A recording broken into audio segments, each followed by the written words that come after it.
The poets who wrote Srimad Bhagavad Puran were great observers of nature. They were immensely gifted. Nothing escaped their eye. In North India, rains are very auspicious and they welcome.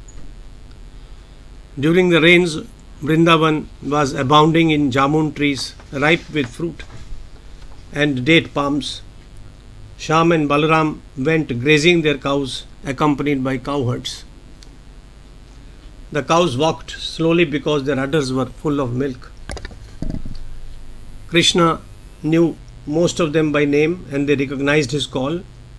Whenever he called one of them, she ran towards him with delight.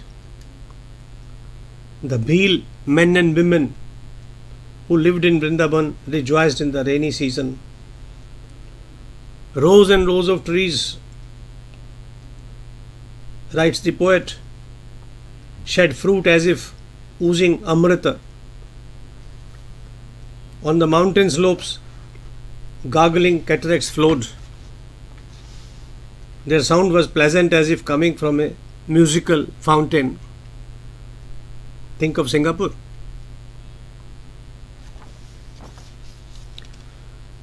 Look at the clouds. Roaring like elephants in mast, the clouds, dark, deep and blue, invaded the sky. The lightning crackled. A curtain was drawn across the sun, the moon and the stars.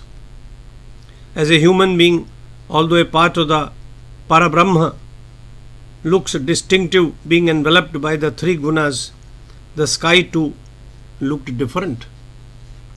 Philosophy, nature, all combined. Like a king levying taxes for several months, mark the image, the sun had gathered water from the earth. It was time to return the same, with his beams extended like hands.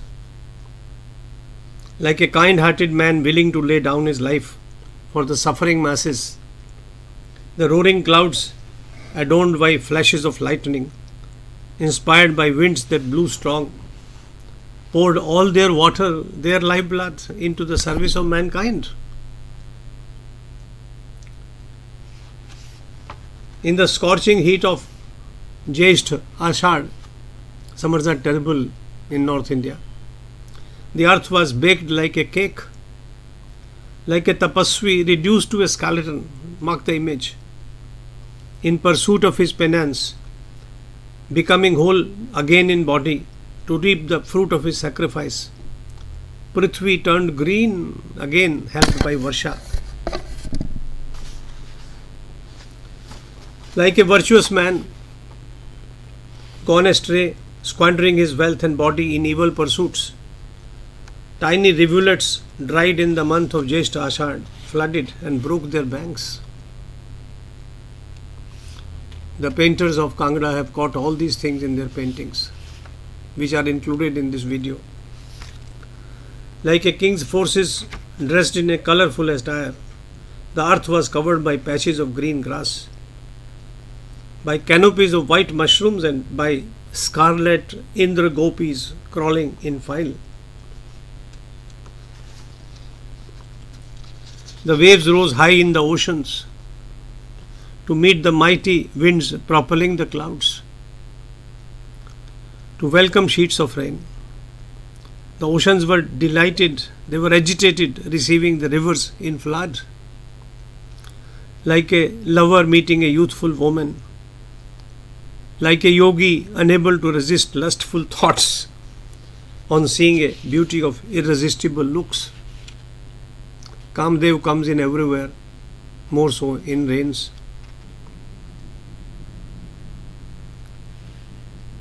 During rains, the paths not well tended overgrew with wild grass and weeds. Even the learned forgot the Vedas through long neglect. The helpful clouds bring water and alleviate heat. However, the fickle lightning plays tricks with them. Lightning is fickle. Women with shifting attention too never stick to their men, however noble they are. They are flirts. just like the absolute Brahma, keeping aloof from this world that is permeated and impelled by the three gunas, Sattva, Raj and Tamas, while the clouds thundered. The sky put on a rainbow, a necklace without a thread. As the arrogance of an accomplished person hides his brilliance like a pall, the clouds dimmed the moon's luster. What an image! While he had rendered them luminous. It delights a household to receive a bhakt as an atithi. Likewise, the peacocks welcomed the clouds with screams of delight in the festival of joy. They danced with their plumes spread in glory, like lechers impure in mind, busy always in pursuit of lust, on muddy banks near the ponds, waiting for reptiles and insects. The sarus cranes did not budge. Such is the beautiful description.